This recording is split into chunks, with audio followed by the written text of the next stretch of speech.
Bonjour à tous et à toutes. Donc aujourd'hui on se retrouve pour une nouvelle vidéo.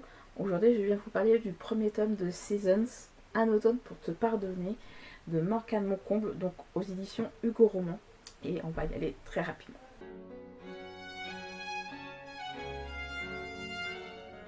Dans ce livre, on va suivre Camélia, donc qui va devenir qui est une avocate en devenir, qui est passionnée de crimes résolus.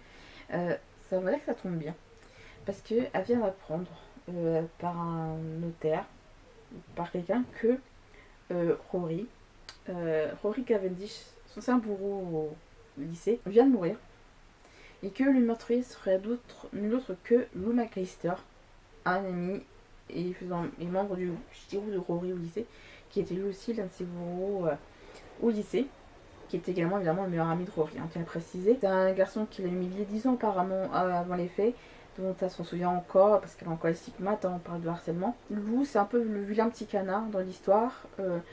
Il a été condamné parce que tous les éléments pointent vers sa culpabilité.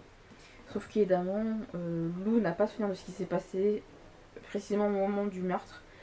Il est donc présumé innocent. Camélia va donc décider de mener l'enquête de son côté pour innocenter Lou. Chose qui n'est pas très simple.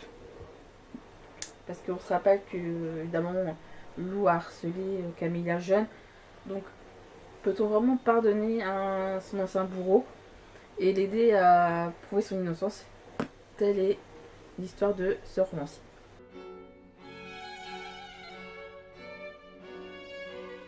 Alors ce livre, en fait, c'est l'une de mes collègues de travail, donc Tania. Je lui fais un petit coucou parce que je sais qu'elle va vouloir regarder cette vidéo-là quand elle verra que je l'ai publiée. Elle avait lu le tome 2 avant de lire le tome 1 parce que de ce qu'elle m'a dit, les tomes apparemment c'est indépendamment des uns des autres. Donc c'est un avantage. Donc là, elle a marqué tome 1, mais les tomes se lisent indépendamment des uns des autres. Chaque tome représente donc une saison. Donc un automne pour te pardonner. Les autres tomes après, c'est un hiver pour te résister, un printemps pour te succomber et un été pour te retrouver. Donc en fait, c'est Camélia, son petit groupe d'amis à elle, de filles, et chacun des tomes est basé sur une de ces filles-là. Donc là, on est plus concentré sur Camélia et Lou. Et donc ma collègue Tania, elle avait adoré, elle a dit faut que tu lises, ça va être fait pour toi et tout. J'ai bien fallu l'écouter, pour le coup. Mais en tout cas, c'était vraiment super.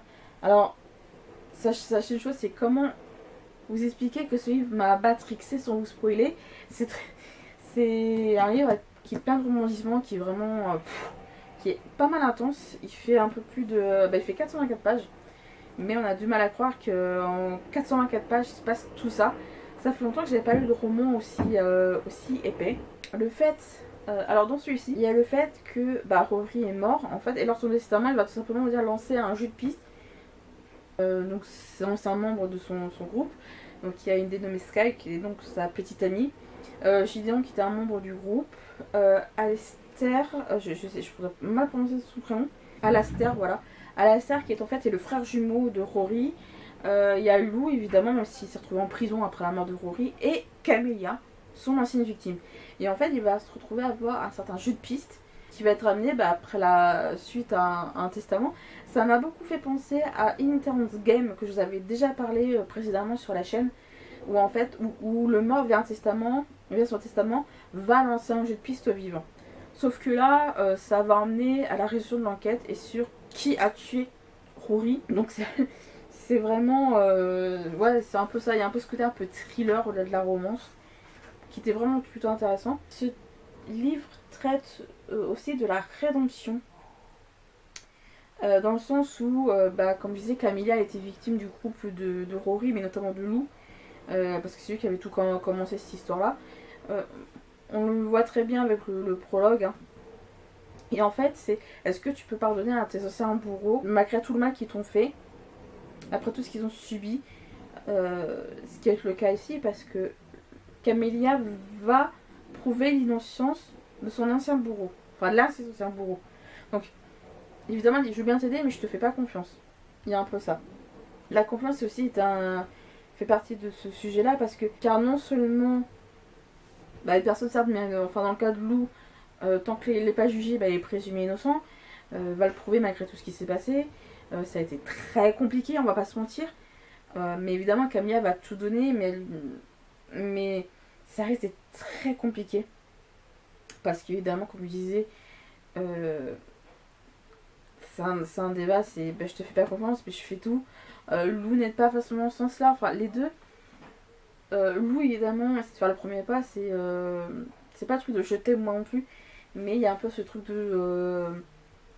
Ouais, c'est compliqué. C'est très dur de se faire confiance au fur et à mesure, mais Camélia va commencer à pardonner au fur et à mesure à Lou, pas forcément pleinement le pardonner, parce qu'au fur et à mesure que l'enquête va évoluer, elle va comprendre justement, on va dire, tout ce qui s'est réellement passé 10 ans plus tôt au lycée, le comportement toxique de Rory, la mauvaise influence que ce dernier avait au sein du groupe. Donc évidemment, bon, Lou n'est pas pleinement responsable, enfin, il a, comment dire, il a ses responsabilités évidemment, mais quand on comprend le passé de Lou, quand on comprend le passé de Rory, on se dit oui, on comprend mieux pourquoi Lou a agi ainsi. Avant de passer au point suivant, il y a eu des chapitres où on avait en gros la nuit du meurtre, en gros, les événements avant le crime, entre guillemets, juste les 2-3 heures plus tôt, enfin précédentes, mais du point de vue de Rory. Là, ce que j'ai aimé, c'est que ça peut comprendre, enfin, je sais pas, ça peut pleinement comprendre comment lui fonctionnait, mais de comprendre, dire comment on est arrivé là, quels sont les différents éléments qui ont poussé son meurtrier à le pousser au meurtre, en fait, tout simplement. Alors, c'est vrai que ça perturbe parce que au début, quand il y avait les chapitres avec Rory, vous aviez marqué, par exemple, quand c'est Rory, il y a marqué ce soir-là, Rory et l'heure, 1 heure. Donc là, son chiffrage anglo-saxon, donc l'heure, les minutes et AM, donc du matin. Et puis là, les heures sont pas, enfin, ces chapitres-là avec Rory sont pas dans l'ordre. C'est-à-dire que ça va pas de minuit, après il n'y a pas l'événement suivant, et ainsi de suite. Non, on va par exemple passer là de 1 à 2 heures du matin, on va repasser à minuit, avec le chapitre avec Rory après. Donc c'est pas dans l'ordre, mais parce que c'est amené en fonction de là où on en est dans l'histoire à l'heure actuelle avec Lou et Camélia. Donc ça peut un peu porter à la confusion. Moi j'étais confuse, mais après quand tu comprends que c'est le fonctionnement de l'histoire qui veut ça, ça aide pas mal aussi à comprendre. En parlant de ça, on a justement, on avance dans l'histoire principale avec 2 points de vue. Lou et Camélia. Donc qui sont plus écrits à la première personne, donc ça va vraiment permettre de voir vraiment leur impression à eux, de comment eux ils avancent dans l'histoire. Et après peu à peu de comment chacun ce que ressent l'un par rapport à l'autre au fur et à mesure. Ça évolue, on sent que ça évolue pas à la même vitesse et tout, ce qui est tout à fait normal, mais ça aide vraiment une bonne immersion pour le coup, et c'est pour ça que j'étais vraiment à fond dedans. La découverte du tueur m'a littéralement mindfucké, c'est à dire que plus j'avançais dans l'histoire, plus en fait il y avait un personnage, je commençais à avoir des doutes, parce qu'on se dit bon, l'auteur nous en parle, on sait que c'est ça par rapport au groupe machin, mais après il y avait quelque chose qui fait ouais, c'est dur à dire. Enfin, l'auteur nous a mis en sorte que pour nous lecteurs, on se persuade que c'est telle ou telle personne qui est le meurtrier, et en fait, on se rend compte que pas du tout. Ça qu'on croit être. Si, bah finalement, moi j'en ai parlé avec ma collègue Tania au fur et à mesure. Je lui dis, lui je le vois pas, mais je saurais pas te dire quand parce que trop bizarre. Et en fait, quand tu découvres la vérité, tu dis ah d'accord.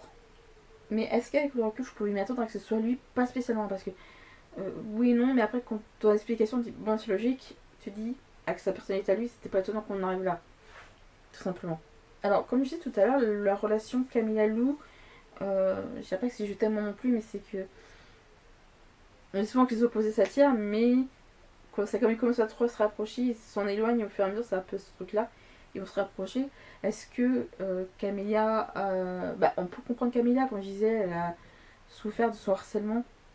Donc évidemment, disent que je peux faire confiance à Lou. Bah non, avec tout ce qu'il m'a fait.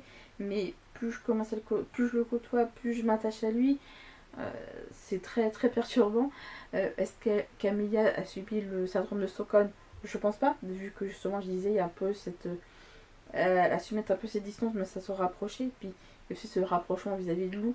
Donc, et on sent qu'au fur et à mesure, elle commence à offrir un semblant de rédemption, enfin, un début de rédemption, un début de pardon aussi. Donc, c'est pour ça qu'il y a beaucoup d'éléments qui fait que, pour ça que j'ai beaucoup tapé, c'est comment ça va finir cette histoire là entre ces deux là. Tout ce que je viens de vous donner, c'est à peu près tous les éléments qui fait que j'ai aimé ce roman. Le côté thriller, romance, vraiment tous ces trucs là, j'ai beaucoup aimé. Je peux vous dire qu'un truc, c'est lisez-le pour vous en faire un avis. Si vous avez quelqu'un qui l'a, ou en médiathèque, ou en bibliothèque, c'est long, lisez-le pour vous en faire votre propre avis. Moi, de toute façon, il est sûr et certain que je vais lire la suite. Voilà. Tania, tu m'as matrixé, sache-le. Et mais voilà, j'ai vraiment aimé. Les couvertures sont très belles. Voilà, je vous disais tout à l'heure que ça ressemble beaucoup aux couvertures d'Interns Game. Même si c'est pas édité au même endroit, parce que là, c'est édité chez Hugo et Interns Game c'est édité chez Pocket, en tout cas en France. En tout cas, ouais, j'ai beaucoup aimé cette lecture-là. Franchement.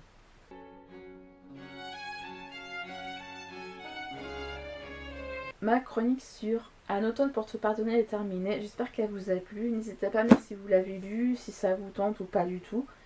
Et sur ce, je vous dis donc à la prochaine.